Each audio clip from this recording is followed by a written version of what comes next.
Je m'appelle Eole Stéphanie, je travaille à la coordination régionale de la PROPAC où je m'implique dans l'avenir de l'agriculture, accompagnant les organisations paysannes dans la gestion financière efficace et efficiente des subventions reçues. La Journée internationale de la femme 2026, placée sous le thème droit, justice et action, représente pour moi un appel puissant qui démontre que nos voix comptent, que nous devons continuer à nous battre pour un monde juste et surtout un monde équitable. Les droits qui doivent être mieux garantis dans la communauté pour les femmes rurales, je dirais l'accès aux formations, l'accès à la terre et aux ressources agricoles. La petite expérience que je peux partager en ce jour, allant dans ce sens, est l'histoire d'une tante ayant bénéficié d'un financement qui a permis qu'elle ait accès à une terre.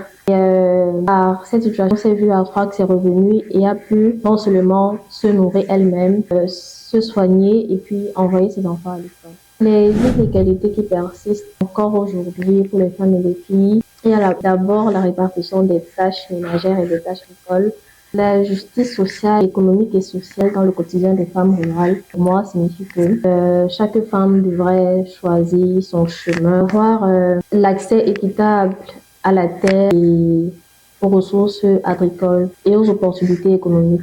Les initiatives économiques menées par les femmes qui m'inspirent le plus sont spécifiquement les coopératives féminines agricoles parce qu'elles s'inspirent, elles partagent des connaissances et elles évoluent ensemble. Spécifiquement le cas du collège de femmes de la PROPAC.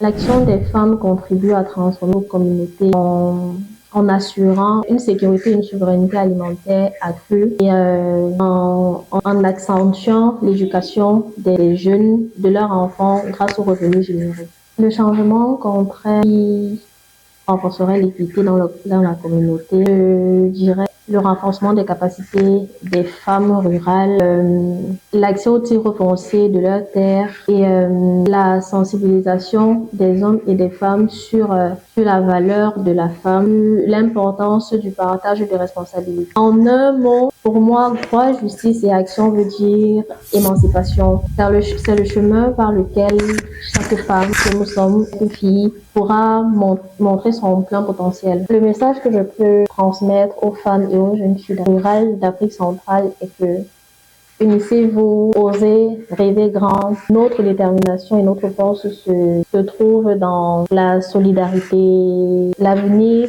entre nos mains. Droit, justice, action pour toutes les femmes et avec toutes les femmes d'Afrique centrale.